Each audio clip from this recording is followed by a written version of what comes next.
liveonwood.comல இப்போ நம்ம பார்க்க போகிற படம் மிருதன். அது நீங்கள் படம் பேர் கொஞ்சம் வித்தியாசமாக இருக்குது அப்படின்னு சொல்லி நீங்கள் யோசிக்கலாம். மிருதனில் யார் யார் நடிச்சிருக்காங்க, மிருதன் எப்படி இருக்குன்னு இதோ உங்களுக்காக. ஹாலிவுட்டில் resident evil, warm bodies, dawn of the டெட்னு எண்ண முடியாத அளவிற்கு சோம்பி வகை படங்கள் வந்திருக்கு.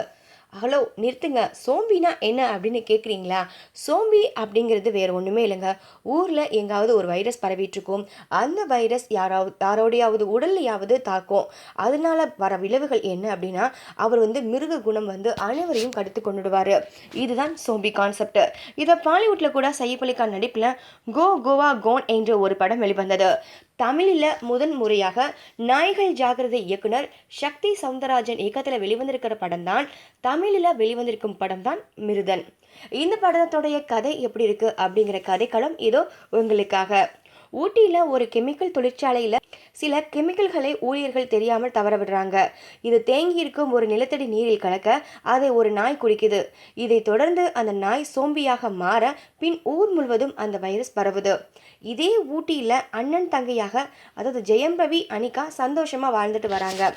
ரவி சாதுவான டிராஃபிக் போலீஸா இருந்தாலும் தன் நண்பருக்காக, அதாவது எம்எல்ஏ ஆர்என்ஆர் மனோகரிடம் முறையிடுறாரு.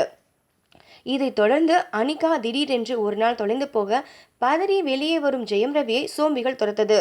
இதே ஊர்ல மருத்துவராக இருக்கும் லட்சுமி மேனன் தான் தன் சக மருத்துவர்களுடன் இணைந்து இந்த வைரஸிற்கு மாற்று மருந்து கண்டுபிடிக்க முயற்சி செய்கிறாங்க. தங்களை ஒரு இடத்திற்கு அழைத்துச் செல்ல இவர்களுக்கு ஜெயம் ரவி உதவி தேவைப்படுது. இதற்காக லட்சுமி மேனன் அனிகாவை காப்பாற்ற ரவிக்கு உதவி செய்ய, பிறகு எங்களை பாதுகாப்பாக கோயம்புத்தூர் அரசு மருத்துவமனைக்கு அழைத்து செல்லுங்க அப்படின்னு சொல்லிட்டு லட்சுமி மேனன் ரவி கிட்ட கேட்குறாங்க. அப்போதுதான் இதற்கு மாற்று மருந்து கிடைக்கும்னு லட்சுமி மேனன் சொல்றாங்க. பின் தன் மிஷின் கண்ணை முதுகில் மாட்டி கிளம்ப ஜெயம் ரவி இவர்களை காப்பாற்றி சொன்ன இடத்திற்கு அழைத்து சென்றாரா, இதற்கு மாற்று மருந்து கண்டுபிடித்தாங்களா, சோம்பிகளை எப்படி வேட்டையாடுறாங்க என்பதான் எதிர்பாராத கிளைமேக்ஸுடன் கூறியிருக்கிறாரு இயக்குனர். இந்த கிளைமேக்ஸ் எப்படி இருக்கு அப்படின்னு சொல்லிட்டு நம்மளும் பார்க்கலாமே. படத்தை பற்றின ஒரு அலசல்னே சொல்லலாம். எந்த படத்தில் என்னென்ன விஷயங்கள் நடந்திருக்கு அப்படிங்கிற சுவாரஸ்யமான விஷயங்கள் இதோ உங்களுக்காக.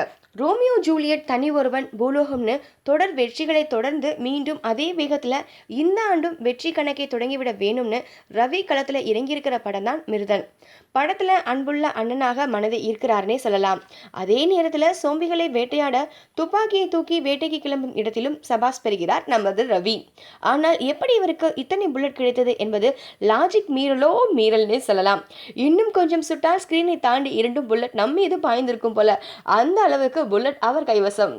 லட்சுமி மேனன் மருத்துவராக வருகிறார். ரவியுடன் பின்னாலே ஓடுறாரு.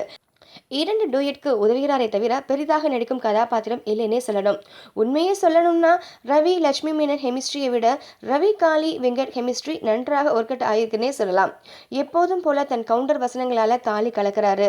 அதிலும் சுட தெரியாமல் அவர் சரியாக சுட்டு, அங்கே ஏன் மச்சான் அதான் இங்கே சுட்டுட்டேன், தப்பா சரியா சுட்டுட்டேன்ல சொல்ல கேட்கும் காட்சிகள்லாம் ரொம்பவே சிரிப்பு வர வைக்குதுன்னே சொல்லலாம். ஸ்ரீமனும் தன் பங்கிற்கு கலகலப்பு ஊட்டுறாருன்னே சொல்லணும். மனோகரும் வில்லன் போல் காட்டினாலும் போக போக எல்லாரும் சொல்லிட்டாங்க, இருந்தாலும் நானும் சொல்கிறேன், என்னம்மா இப்படி பண்ணுறீங்களேம்மா அப்படின்னு தன் பங்கிற்கு சிரிக்க வைக்கிறாருன்னே சொல்லலாம். தமிழ் சினிமாவின் முதல் முயற்சி என்பதால் கண்டிப்பாக சோம்பி படம் பார்க்காதவர்களுக்கு இது ஒரு புது அனுபவத்தை தந்தாலும், ஹாலிவுட் படங்களை பார்த்தவர்களுக்கு இது பல படங்களை ஞாபகப்படுத்தும். படத்தை இயக்குனர் காதலை வைத்து திரைக்கதையை நகர்த்தி இருந்தாலும் ரவி அனிகாவின் அண்ணன் தங்கை பாசம் ரசிகர்களை கவர்ந்த அளவிற்கு காதல் காட்சிகள் எடுபடவில்லை. கொஞ்சம் தேவையில்லாத திணிப்புகள் இப்படி மாற்றி இருக்கலாமோ அப்படின்னு ரசிகர்களையே முணுமுணுக்க வைக்கிற காட்சிகள். வெங்கடேஷின் ஒளிப்பதிவு படத்தில் பல காட்சிகள், அதாவது சோம்பிகளை நமக்கு பக்கத்திலே காட்டியிருக்கிற மாதிரி அச்சுறுத்தம் வைக்கிறது. இதற்கெல்லாம் மேல ஈமான் தான் இந்த படத்துக்கு இசையா அப்படின்னு யோசிக்கிற வைக்கிற அளவிற்கு ஈமான் பின்னணி இசையில மிரட்டி எடுத்திருக்காருன்னே சொல்லலாம். இந்த படத்துல முக்கியமான விஷயங்கள், ரொம்பவே சுவாரஸ்யமான விஷயங்கள், ரொம்ப சூப்பர் டூப்பர் ஹிட்டான இருக்க விஷயங்கள் அப்படின்னு பார்த்தோம்னா கதைக்களம். இதுவரை தமிழ் சினிமா ரசிகர்கள் தமிழில் கண்டிராத விஷயம் என்பதால அதற்காகவே நம்ம ரொம்பவே மனசு திறந்து நம்மளுடைய இயக்குனருக்கு ஒரு பாராட்ட கொடுக்கலாம். இயக்குனருக்கு மட்டும் இல்லாம மிருதன் பட குழுவுக்குமே நம்ம ஒரு பாராட்ட கொடுக்கலாம். ஜெயம் ரவி அனிகா சென்டிமெண்ட் காட்சிகள் படத்தின் முதல் பாதியில விறுவிறுன்னு செல்லுது. இமானின் பின்னணி இசை மிரட்டி எடுத்திருக்காருன்னே சொல்லும். மேலும் படம் ஆரம்பித்து வேறு திசையில் செல்லாமல் ஆரம்பத்திலேயே கதைக்குள் செல்கிறது. இதுவே ரொம்ப பெரிய முக்கியமான விஷயம்னு சொல்லலாம். இருந்தாலும் சின்ன சின்ன பல்ப்ஸ் விட்டுருக்காங்க. படத்துல சின்ன சின்ன சொதப்பல்கள் இருக்க தான் செய்யுது. அந்த சொதப்பல்கள் என்ன அப்படின்னு பார்த்தோம்னா, 2ஆம் பாதி என்னதான் சுவாரஸ்யமா சென்றாலும் முதல் பாதி அளவிற்கு இல்லையே அப்படின்னு சொல்ல வைக்குது. பல இடங்களில் லாஜிக் மீறல்கள், பெரிய ஆக்ஷன், விறுவிறுப்புடன் செல்கையில காதல வச்சு கிளைமேக்ஸை நகர்த்தி செல்வது சில தரப்பு ரசிகர்களுக்கு ஏமாற்றம் தான். படத்திற்கு மிகப்பெரிய பலம் இமானின் பின்னணி இசை என்றாலும் கிளைமேக்ஸ்ல மீண்டும் மீண்டும் வரும் ஒரே காதை பதம் பார்க்குதுன்னே சொல்லணும். மொத்தத்தில் ஹாலிவுட் சோம்பி கதைகள் எத்தனை வந்தாலும் தமிழில் தனி ஒருவனாக நின்று படத்தை சுமந்து செல்லும் ஜெயம் ரவிக்காகவும் புதிய முயற்சிக்காகவும் கண்டிப்பா இந்த சோம்பியுடன் ஒரு பயணம் பயணிக்கலாம்.